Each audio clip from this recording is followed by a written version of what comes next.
Hi friends, welcome to our channel. ఈరోజు మనం 2024లో Hindi language లో రిలీజ్ అయినటువంటి ఒక థ్రిల్లర్ మూవీ స్టోరీని డిస్కస్ చేద్దాం.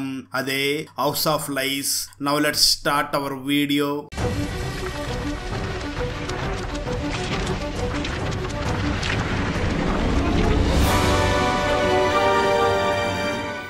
ఓపెన్ చేస్తే ఆల్బర్ట్ పింటో అనే ఒక పెద్ద వ్యక్తికి సడన్ గా క్రిప్టో కరెన్సీ మీద ఇంట్రెస్ట్ ఎక్కువ అవుతుంది. దానివల్ల ఆల్బర్ట్ చాలా ఎక్కువ మనీని సంపాదిస్తాడు.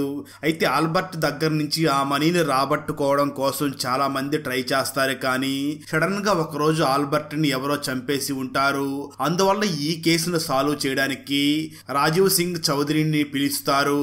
ఇతను ఒక మంచి పేరున్న ఒక సిబిఐ ఆఫీసర్. రాజీవ్ తో పాటు ఎస్ఐ అభయ్ కూడా ఈ కేసుని ఇన్వెస్టిగేట్ చేయడానికి వస్తాడు. అప్పుడు అభయ్ వెంటనే మరొక పోలీసుని చూసి తనకి రాజీవ్ గురించి చెప్తూ ఎలాంటి కేసునైనా సరే రాజీవ్ ఒక వారంలో చాలా ఈజీగా సాల్వ్ చేయగలడు అని అభయ్ చెప్తాడు.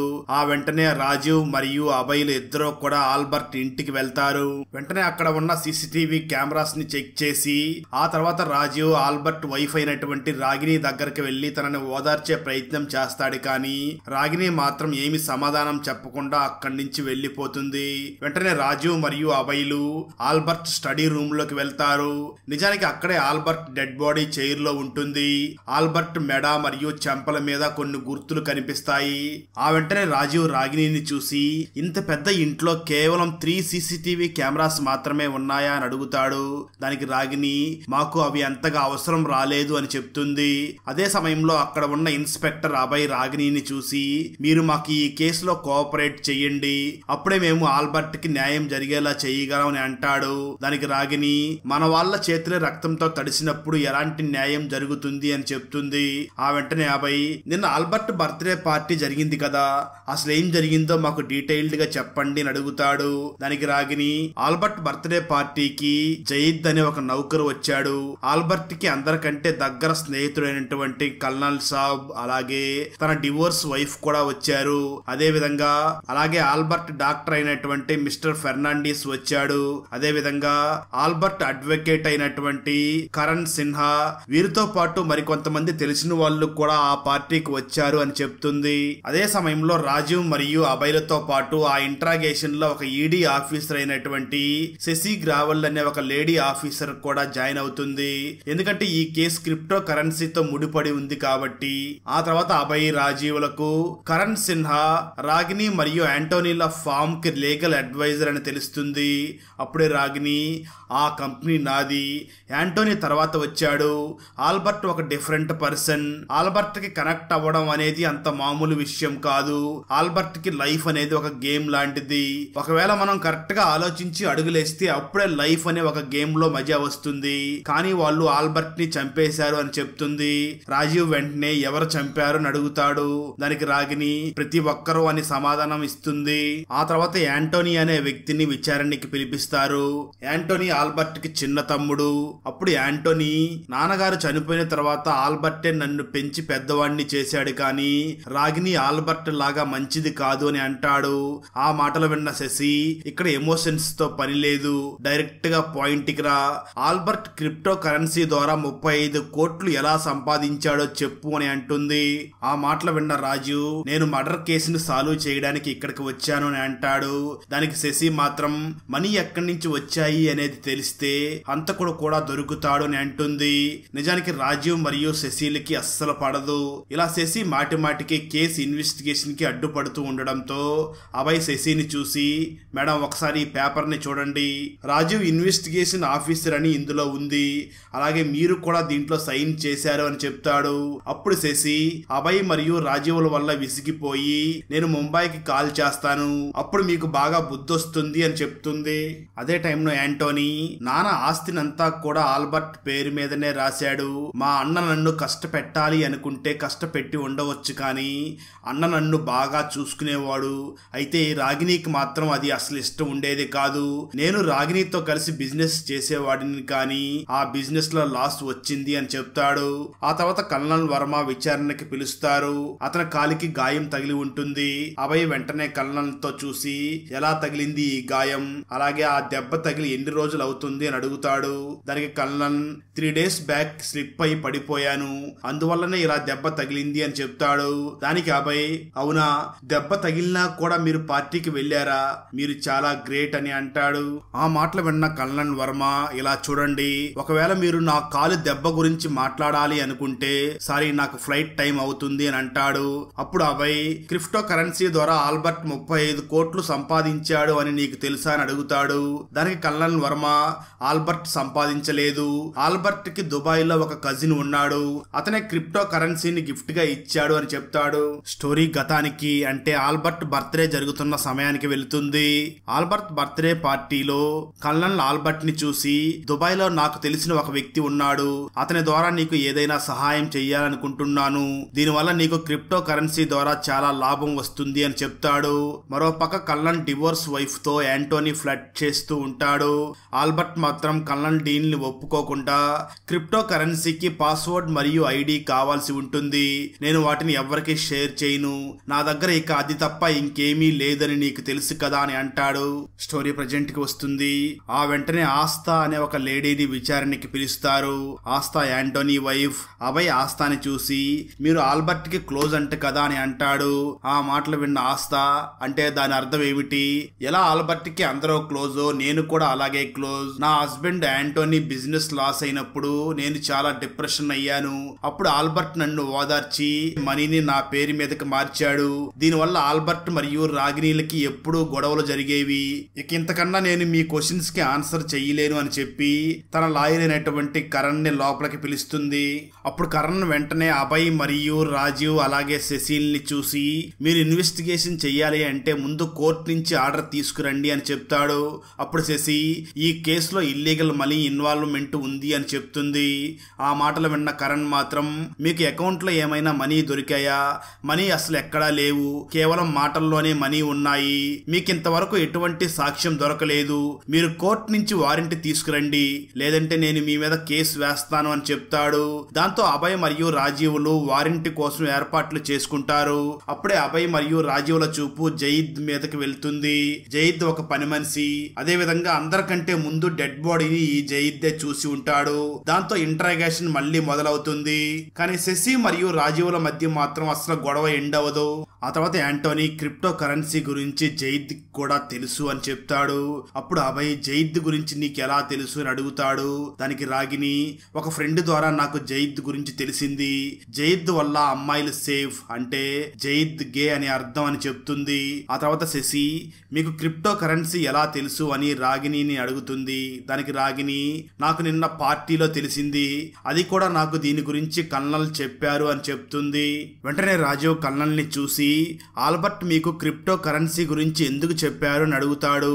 దానికి కల్నల్, నేను ఆల్బర్ట్ కి అందరికంటే మంచి ఫ్రెండ్ని కాబట్టి నాకు చెప్పాడు అని అంటాడు.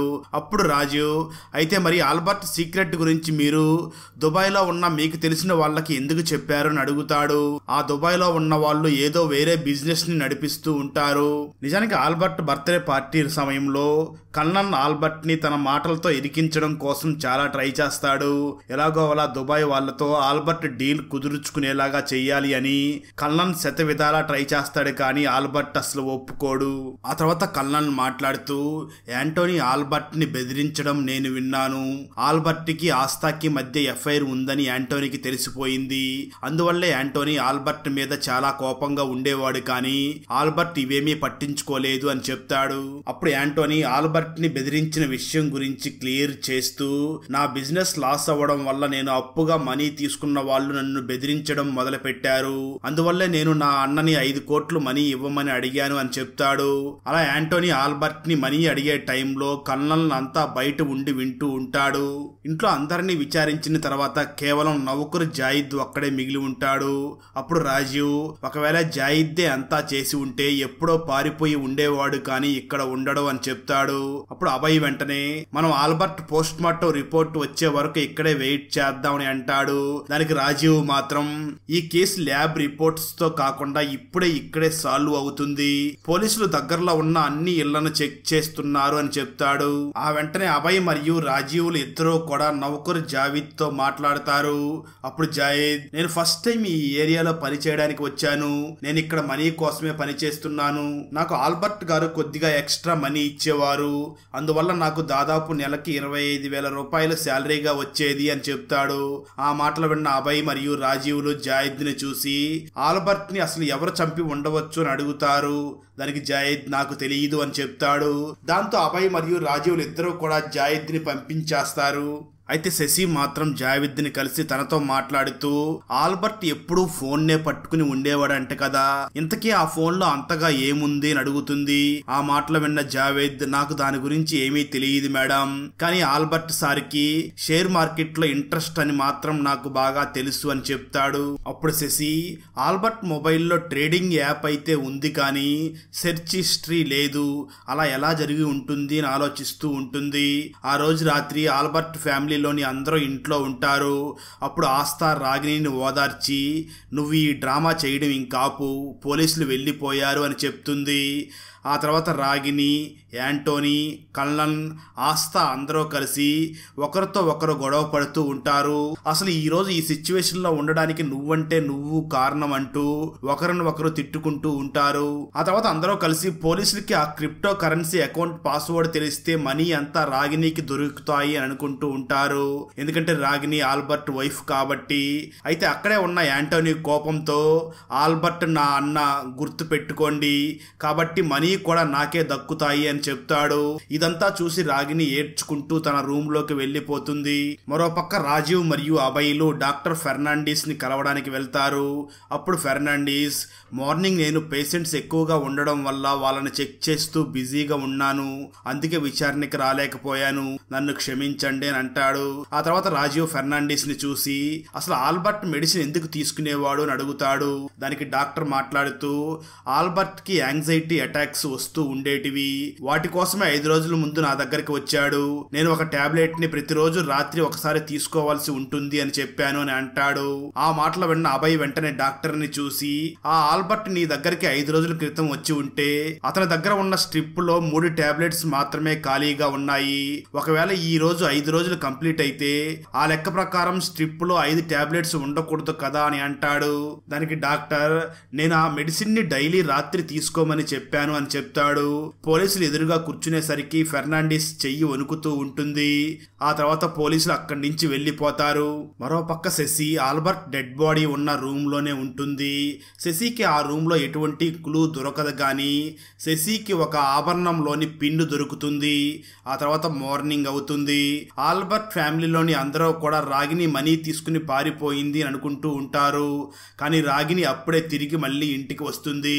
దాంతో పోలీసులు వెంటనే రాగిణిని చూసి నిన్న రాత్రి నుంచి మీరు ఎక్కడికి వెళ్ళారు అని అడుగుతారు. దానికి రాగిణి నాకు నా పర్సనల్ స్పేస్ కావాలి అని చెప్తుంది. అంటే రాగిణి కొద్దిగా రిలాక్స్ అవ్వడం కోసం బీచ్ దగ్గర కూర్చొని మందు తాగుతుంది. ఆ వెంటనే రాజు డాక్టర్ ఫెర్నాండిస్ గురించి రాగిణిని అడగ్గా దానికి రాగిణి ఆల్బర్ట్ అసలు డాక్టర్ని నమ్మేవాడే కాదు, కానీ గత 9 నుంచి 10 నెలల నుంచి మాత్రం డాక్టర్ని కలిసేవాడు అని చెప్తుంది. అదే సమయంలో యాంటోనీ రాజీవ్ని చూసి ఆల్బర్ట్ డాక్టర్ ఇచ్చిన మెడిసిన్స్ కి అడిక్ట్ అయ్యాడు అని చెప్తాడు. ఆ మాటలు విన్న రాజీవ్ మెడిసిన్ వల్లనే ఆల్బర్ట్ కి అటాక్ వచ్చిందా అని అడుగుతాడు. దానికి యాంటోనీ అసలు ఏమీ ఆన్సర్ ఇవ్వడు.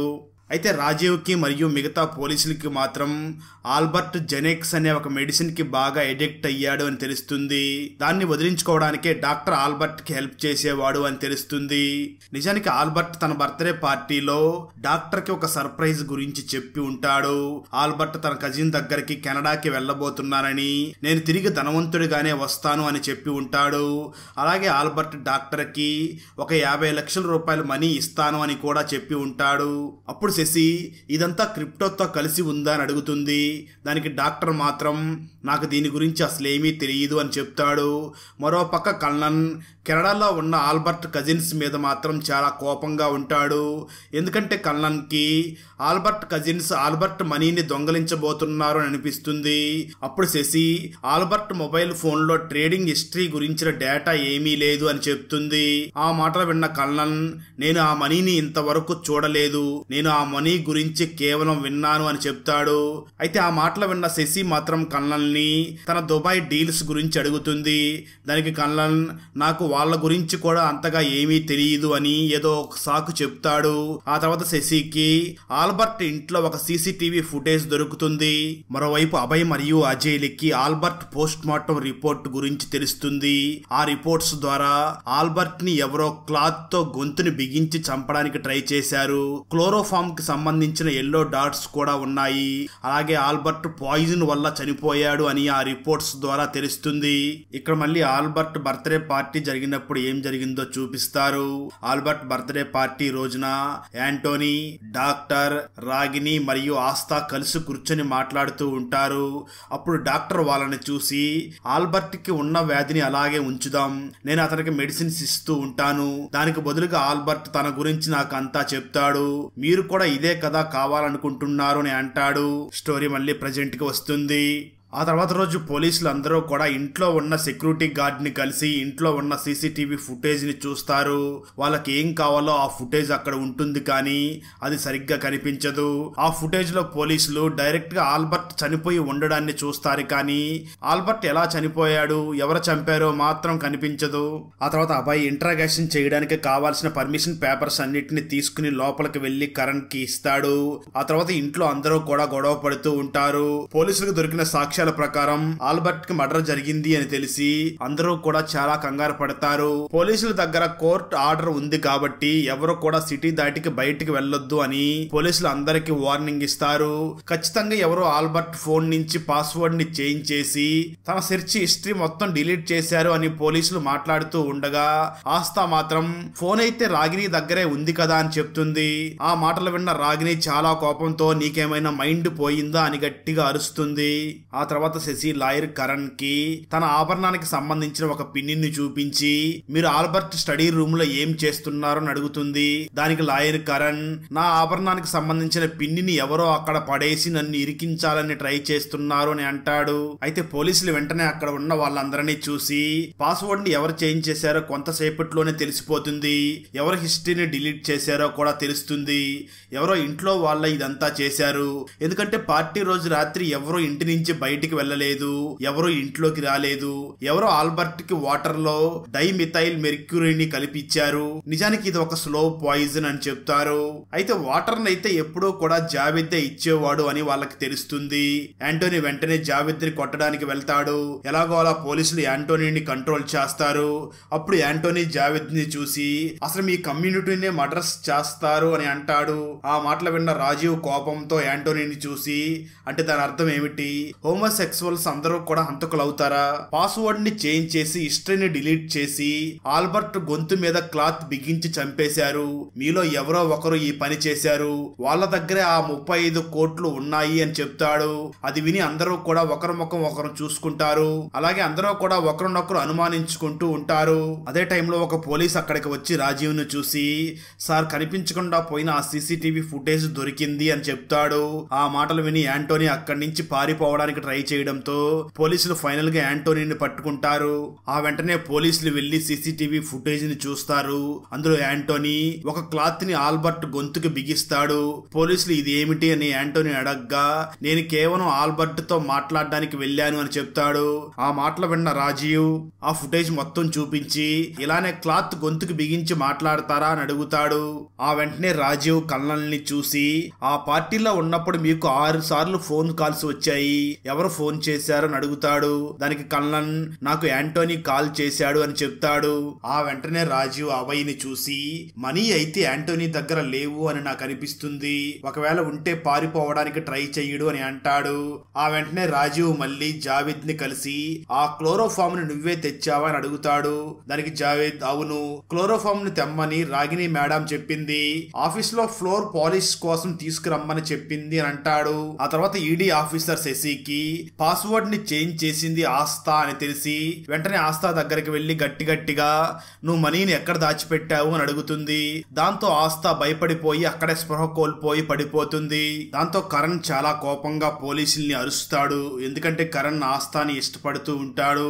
ఆ తర్వాత రాజీవ్ అన్ని సాక్ష్యాలని గుర్తు చేసుకుని ఆ తర్వాత రోజు ఆల్బర్ట్ ఫ్యామిలీ అందరినీ కూడా ఒక చోట కూర్చోబెట్టి మీరందరూ ఒక మర్డర్ ని న్యాచురల్ డెత్ అని ప్రూవ్ చేయడం కోసం ట్రై చేశారు. ఆల్బర్ట్ నెత్తి మీద ఫ్యామిలీ బాధ్యత చాలా ఉంది.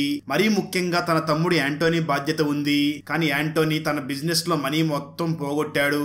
అయినా కూడా ఆల్బర్ట్ యాంటోనీ మీద అస్సలు కోప్పడలేదు. అయినా కూడా ఫ్యామిలీలోని అందరూ అదే మీరందరూ కలిసి ఆల్బర్ట్ ని క్రిప్టో కరెన్సీని మనీగా కన్వర్ట్ చేయమని ప్రెజర్ పెట్టారు. కానీ ఆల్బర్ట్ అలా చెయ్యలేదు. ఆల్బర్ట్ తన మనసు చెప్పిందే చెయ్యాలి అనుకునేవాడు.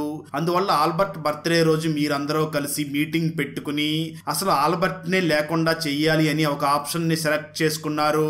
క్లోరోఫామ్ ని ఆల్బర్ట్ మీద ప్రయోగించింది రాగిని. ఆ తర్వాత యాంటోనీ ఆల్బర్ట్ దగ్గరకు వచ్చి క్లాత్ తో ఆల్బర్ట్ గొంతుని బిగించడం కోసం ట్రై చేశాడు. కానీ దానితో ఆల్బర్ట్ చావలేదు. ఫైనల్ గా రాగినినే మిథైల్ మెర్క్యూరీ పాయిజన్ ని వాటర్ లో కలిపి ఆల్బర్ట్ కి ఇచ్చింది. రాగిని ఇదంతా మనీ కోసం, అదే సమయంలో ఆస్థా ఆల్బర్ట్ కి దగ్గర అవుతుంది అని చేసింది. అదే విధంగా రాగిని అనే పాస్వర్డ్ ని చేంజ్ చేసి ఆ నిందని ఆస్థా మీద వేసి ఇరికించాలి అనుకుంది. అంతేకాకుండా రాగినినే పోలీసులకి కరణ్ మీద డౌట్ రావాలి అని కరణ్ ఆభరణానికి సంబంధించిన ఒక పిన్నిని ఆల్బర్ట్ స్టడీ రూమ్ లో ఉంచింది. కానీ ఇంతటితో అవ్వలేదు. ఇన్ని చేసిన ఆల్బర్ట్ బతికాడు.